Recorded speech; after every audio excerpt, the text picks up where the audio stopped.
और शिव पुराण अनुसार तो भगवान को सोमवार के दिवस में पार्थिव शिवलिंग की पूजा बड़ी प्रिय है, इसलिए पार्थिव शिवलिंग बनाना चाहिए। सोमवार के दिवस में बनाइए, श्रावण में बनाइए, श्रावण सोमवार में बनाइए। ये पार्थिव शिवलिंग पूजन भगवान महादेव को बहुत प्रसन्न है। बोले इसको करने से क्या होता है? पार्थिव शिवलिंग पूजन से बोले भगवान महादेव की कृपा से रूप देहि यशो देहि भोग देहि च शंकरा मुक्ति भुक्ति फलम देहि ग्रहीतार्थ नमोस्तुते। रूप देहि यशो देहि भोग देहि च शंकरा। बोले रूप की प्राप्ति होती है, यश की प्राप्ति होती है, सुंदर देह की प्राप्ति होती है, भुक्ति और मुक्ति की प्राप्ति हो जाती है भगवान महादेव के पार्थिव शिवलिंग का पूजन करने से। इसलिए शिव महापुराण में भगवान के पार्थिव शिवलिंग की बहुत महिमा बताई गई बंधुओं। इसलिए भगवान का पार्थिव शिवलिंग भी बनाना चाहिए। जब सोमवार का दिवस आए ना, तो सोमवार के दिवस में भगवान के मंदिर में जाकर के बैठिए और भगवान का पार्थिव शिवलिंग निर्माण करिए और भगवान का भजन गाते गाते भगवान का विधान करना चाहिए। पार्थिव शिवलिंग बना रहे तो भगवान का भजन गाते गाते करिए, भगवान का मंत्र उच्चारण करते करते करिए। ओम नमः शिवाय, ओम नमः शिवाय, ओम नमः शिवाय।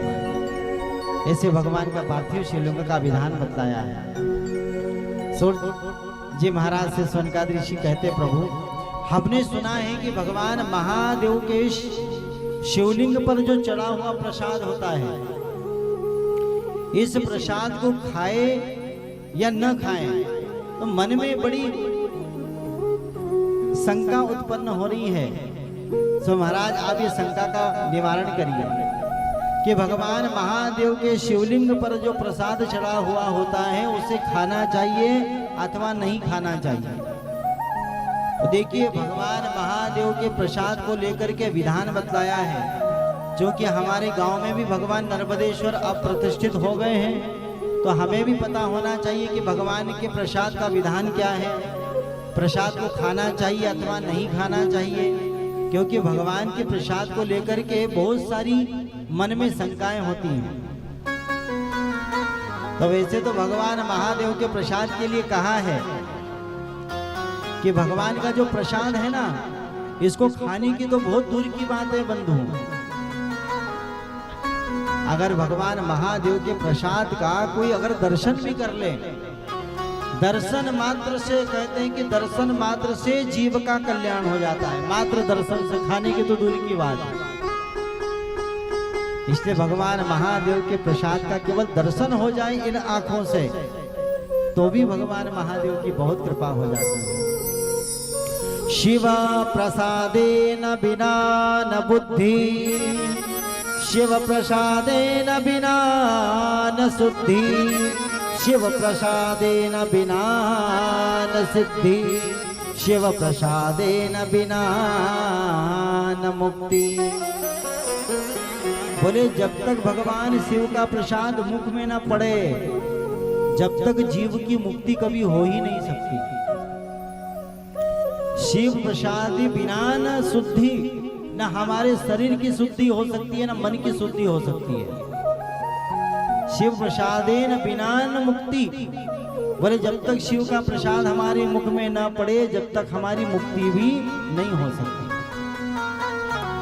इसलिए भगवान महादेव के प्रसाद को ग्रहण करना चाहिए। पर यहाँ पर एक विधान और बतलाया है। बोले भगवान महादेव के जो लिंग पर चढ़ा हुआ प्रसाद है, जो लिंग पर चढ़ा हुआ प्रसाद है, अगर कोई प्रसाद भगवान के लिंग को स्पर्श कर जाए तो उस प्रसाद को नहीं खाना चाहिए, वह अग्राह्य होता है, उसका भक्षण नहीं करना चाहिए। जो शिवलिंग पर चढ़ा है, ये जो शिवलिंग पर जो लिंग पर चढ़ा हुआ प्रसाद है, ये चंडेश्वर भगवान का भाग है, जो भगवान शिव के विशेष गण हैं। चंडेश्वर, ये चंडेश्वर का भाग होता है, उसे कभी भक्षण नहीं करना चाहिए। परंतु जो प्रसाद हमारे पास में है वो भगवान महादेव के अगर हमने समीप रखा है और समीप रख करके हमने भगवान से प्रार्थना करी और प्रार्थना करके फिर उस प्रसाद को हमने खाया तो हमारा कल्याण हो जाएगा। परंतु कभी कभी लोग गलती करते हैं पूजन करते समय। हमारे पास जो भी वस्तु होती है ना, हम जाकर के भगवान के शिवलिंग पर चढ़ा देते हैं। वो जैसे शिवलिंग का स्पर्श होता है वो फिर हमारा भाग नहीं रहता, वो चंडेश्वर का भाग बन जाता है। इसलिए भगवान के पास जो भी हम व्यंजन लेकर के जाएं, प्रसाद लेकर के जाएं, तो भगवान महादेव के शिवलिंग के नजदीक में रखें, उसको स्पर्श न करें। पास में रख करके फिर उस प्रसाद के लिए भगवान को निवेदन करें। जब निवेदन कर दिया उसके बाद उस प्रसाद को लीजिए और प्रसाद को सबको बांटिए। ऐसे भगवान महादेव का प्रसाद हम ले सकते हैं। इसमें एक और विधान है बंधुओं, अगर हम कहीं 12 ज्योतिर्लिंग में जा रहे हैं और 12 ज्योतिर्लिंग में जो प्रसाद अगर शिवलिंग के ऊपर चढ़ा है तो उस प्रसाद को हम खा सकते हैं। परंतु जो हमारे यहाँ मंदिरों में स्थापित है, इन भगवान के शिवलिंग का प्रसाद हम नहीं पा सकते। अच्छा प्रभु ये बताइए कि भगवान महादेव के जो प्रसाद है उसकी आपने हमको कथा सुनाई, परंतु जो जल हम भगवान शिव को चढ़ाते हैं और जब भगवान शिव से वह जल स्पर्श हो जाता है और जब जलाधारी से बाहर निकलता है तो क्या उस जल को पीना चाहिए अथवा नहीं पीना चाहिए, इसको लेकर के भी मन में संशय बनता है। तो शिव पुराण यह कहती है, अगर हम भगवान का जल अभिषेक कर रहे हैं और जहां पर नर्मदेश्वर शिवलिंग है तो नर्मदेश्वर शिवलिंग के अर्पित किए हुए जल को हम आचमन के रूप में ले सकते हैं। जैसे आपके यहाँ पर नर्मदेश्वर शिवलिंग है, ये बाण लिंग है, तो आप इनका जल अवश्य ले सकते हैं। जिस प्रकार हम भगवान के चरण का चरणोदक पीते हैं और चरणोदक पीते से हमारा कल्याण होता है, उसी प्रकार भगवान के शिवलिंग पर जो नर्मदेश्वर पर चढ़ा हुआ जल है उसे भी हम ग्रहण कर सकते हैं। इसलिए मन में सब संशय मिटा करके भगवान महादेव का बड़े विधान से पूजन करिए, मन से पूजन करिए, तो भगवान सदैव अपने भक्त पर अपनी कृपा बनाए रखते हैं। बोलो हर हर महादेव, हर हर महादेव हर। ये भगवान के पूजन का जो विधान है ना, यह अन्य ऐसी जगह पर हमें पता नहीं चलता, परंतु भगवान महादेव की जब हम कथा में आकर के कथा का श्रवण करते हैं और कथा में श्रवण करने के माध्यम से हमें भगवान की पूजा का दर्शन होता है, जब हम समझ पाते हैं। क्योंकि भगवान महादेव इस सारी जगत में एकदम निराले हैं और इनकी पूजन का विधान भी निराला है। इसलिए सभी देवताओं का हम पूजन कैसे भी कर लें वो चल जाता है, परंतु भगवान महादेव के पूजन में विशेष ध्यान रखना पड़ता है। भगवान महादेव को प्रसाद जब हम चढ़ाएं तो उनके नजदीक में रखें, उनके ऊपर न चढ़ाएं। ऐसे ही भगवान के ऊपर और भी कुछ वस्तुएं चढ़ाने का विधान है। जैसे भगवान महादेव को बिल्व पत्र बहुत प्रिय है, तो ये बिल्व पत्र की क्या महिमा है और इस बिल्व पत्र के वृक्ष का प्रादुर्भाव कैसे हुआ, ये कैसे बना है बिल्व वृक्ष। कहते हैं कि जब हम भगवान के यहाँ पर जाएं तो अनेक अनेक प्रकार की सामग्रियां लगती हैं, परंतु भगवान महादेव के मंदिर में जाइए बंधुओं कभी, तो यहाँ पर सामग्री का ज्यादा विधान नहीं है। हमारे पास में अगर कुछ भी ना हो तो केवल देश के सबसे पहले और लोकप्रिय चैनल जी टीवी हमारा परिवार को उनके और दर्शकों बिल्व वृक्ष की 3 मुख वाली बिल्व पत्र लेकर के जाइए और भगवान महादेव को आप अर्पित करिए। भगवान सोने से चांदी से इतने प्रसन्न नहीं होंगे जितने आपकी एक बिल्व पत्र से हमारे महादेव प्रसन्न हो जाएंगे। ये भगवान महादेव को बिल्व पत्र इतना प्रिय है। इसलिए शास्त्रों ने भी इसका विधान गाया है। त्रिदलम त्रिगुणाकारम, त्रिदलम त्रिगुणाकारम, त्रिनेत्रं च त्रियायुधं, त्रिजन्म पापसंहारं, बिल्वपत्रं शिवार्पणम्। त्रिदलम त्रिगुणाकारम, बोले 3 दल वाली जो बिल्व पत्र है भगवान शिव को बहुत प्रिय है। इसलिए जब भी भगवान का पूजन करे तो ये बिल्व पत्र के बिना कभी भगवान का पूजन नहीं करना चाहिए। ये भगवान को बहुत प्रिय है बिल्व पत्र। त्रिदलम त्रिगुणाकारम, बोले इसमें 3 गुण हैं, बिल्व पत्र में 3 गुण हैं। और ये 3 बिल्व पत्री ही भगवान ब्रह्मा विष्णु महेश का प्रतीक है, या कहें कि रज तम और सतगुण का प्रतीक है। इसलिए जो 3 दल वाली भगवान को दिल पत्र चढ़ाते हैं तो त्रितापों का नाश होता है बंधुओं। या कहे कि काप, कफ, वात और पित्त, ये 3 प्रकार की नाड़ी होती हैं, कफ, वात और पित्त, जिनको अगर शरीर में बीमारी भी अगर होती है ना, और ऐसी अगर बीमारी से हमको छुटकारा पाना है तो जो बिल्व पत्र होती है उसका जो कोमल भाग होता है बिल्व पत्र का, उस बिल्व पत्र का अगर कोमल भाग अगर हम नित्य प्रति सेवन करें तो कफ, वात और पित्त, ये 3 प्रकार की नाड़ियां हमारे शरीर में होती हैं और इन्हीं से बीमारियां होती है। और अगर ये 3 के 3 बिल्कुल ठीक है तो शरीर में कभी कोई बीमारी नहीं होती है। इसलिए 3 मुखवारी जो बिल्व पत्र का सेवन करता है उसको कभी भी कफ, वात, पित्त की कोई परेशानी नहीं होती। इसमें इतना गुण है बंधु बिल्व पत्र में। इसलिए भगवान महादेव को बिल्व पत्र बहुत प्रिय है। इसलिए जब भी भगवान के मंदिर में जाएं तो बिल्व पत्र भगवान को अर्पण करिए। ये बिल्व पत्र का प्रादुर्भाव कैसे हुआ? बोले स्कंद पुराण में इसका वर्णन आता है, विष्णु पुराण में इसका वर्णन आता है, शिव महापुराण में इसका वर्णन आता है।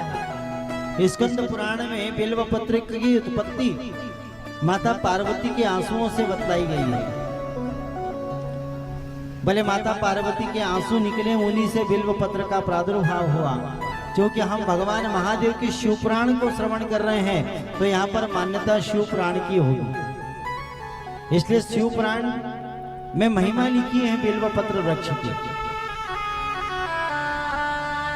एक समय जब समुद्र मंथन हुआ, समुद्र मंथन के समय में 14 प्रकार के रत्न निकले, उसमें से लक्ष्मी जी का भी प्रकट हुआ। लक्ष्मी जी जब प्रकट हुई तो इनके पिता समुद्र देवता हैं। समुद्र देवता से एक बार लक्ष्मी मैया ने कहा, पिताजी मैंने अपने मन ही मन में भगवान नारायण को अपना पति मान लिया है, आप मुझे यह बताइए कि भगवान नारायण हमें कैसे प्राप्त होंगे, भगवान को पति रूप में पाने के लिए क्या किया जाए। तो समुद्र देवता ने कहा था, बेटी हे लक्ष्मी तुम भगवान महादेव का तप करो, महादेव की उपासना करो। तो माता लक्ष्मी ने महादेव की उपासना करी और फलस्वरूप परिणाम में भगवान महादेव प्रसन्न हो गए। कहते उपासना में ऐसा त्याग किया है माता लक्ष्मी ने, जो त्याग देख करके भगवान विष्णु प्रकट हो गए, भगवान नारायण, भगवान महादेव प्रकट हो गए। और भगवान महादेव ने माता लक्ष्मी को वरदान दिया और वही माता लक्ष्मी से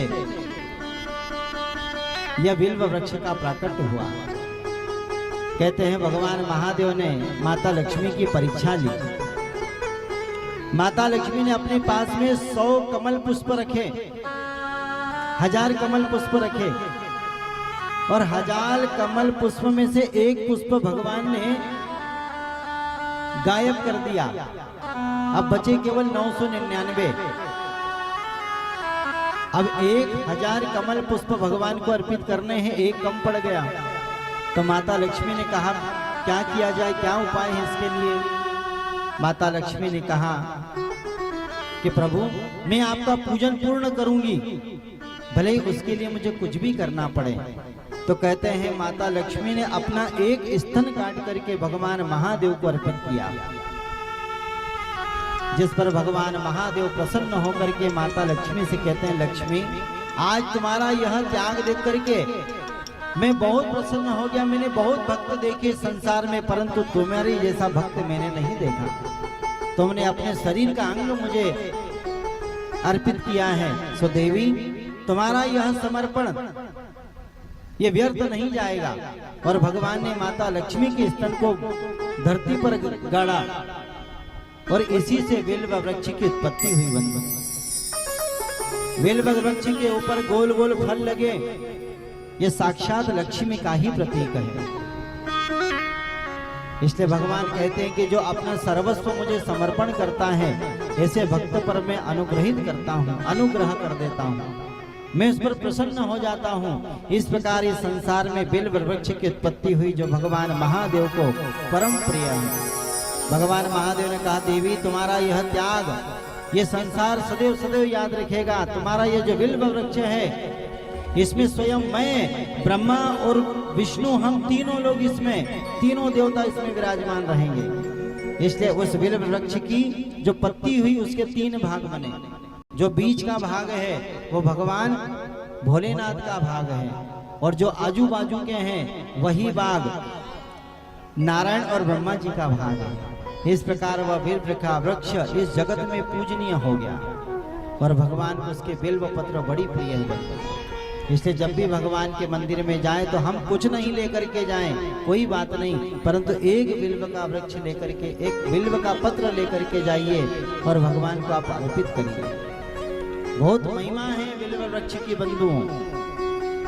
जहाँ पर हमारा घर है, हमारे घर के समक्ष अगर बिल्व का वृक्ष है, और बिल्व का वृक्ष अगर हम नित्य प्रति दर्शन करते हैं, तो हमारे घर में सदैव आनंद रहता है।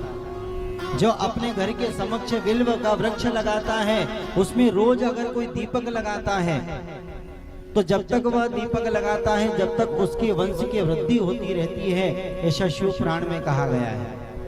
जो अपने घर के समक्ष बिल्व वृक्ष के नीचे किसी संत ब्राह्मण को भोजन करा दे, उसके घर में कभी भी अन्नपूर्णा का भंडार कम नहीं पड़ता, सदैव उसके घर में अन्नपूर्णा विराजमान रहती है।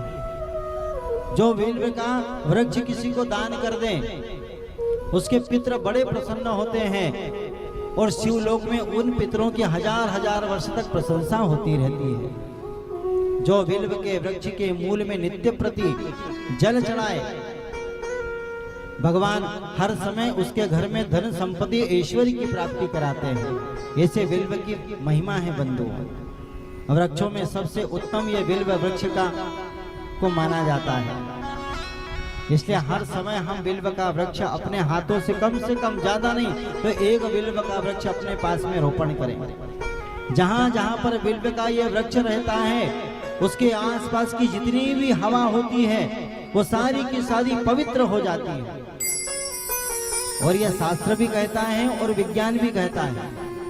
विज्ञान ने भी इस बात को माना है कि जहाँ पर ये बिल्व का वृक्ष रहता है और उससे जो स्पर्श होकर के हवा हमारे पास में आती है, वो शुद्ध ऑक्सीजन बन करके आती है बंधुओं। और इससे जो स्पर्श हवा हमारे यहाँ पर आती है ना, और जो इस हवा को ग्रहण करता है, उसे कभी किसी प्रकार की बीमारी नहीं होती है। इतनी महिमा है बंधुओं बिल्व वृक्ष के संसार में। इसलिए भगवान महादेव को बिल्व का पत्र बहुत प्रिय है। जिस प्रकार भगवान महादेव ने लक्ष्मी के ऊपर अपनी कृपा करी, उसी प्रकार भगवान महादेव से कहते हैं, प्रभु आप हमारे ऊपर भी अपनी कृपा बरसाए रखना।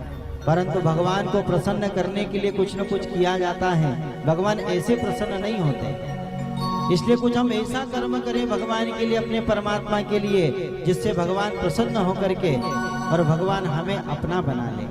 जैसे माता लक्ष्मी के ऊपर भगवान ने कृपा करी, तो भगवान से आइए हम भी प्रार्थना करते हैं जैसे लक्ष्मी मैया ने प्रार्थना करी। और भगवान हर समय अपने भक्त की बात सुन करके आते हैं। जब जब अपने जीवन में कोई संकट हो, कोई परेशानी हो, तो हताश मत होना, दुखी मत होना। अगर हम संसार को आवाज लगाएंगे तो एक बार संसार नहीं आएंगे। हमारे अपने भी नहीं आएंगे, परंतु विश्वास के साथ अगर हमने भगवान को याद किया तो भगवान अपने भक्त की लाज बचाने के लिए अवश्य आते हैं। इसलिए बड़े प्रेम से भगवान से कहें, जब कोई नहीं आता, जब कोई नहीं आता, भोलेनाथ आते हैं। ओ मेरे दुख के दिनों में वो बड़े काम आते हैं। मेरे दुख के दिनों में वो बड़े काम आते हैं। सभी जने तालियों की सेवा करेंगे।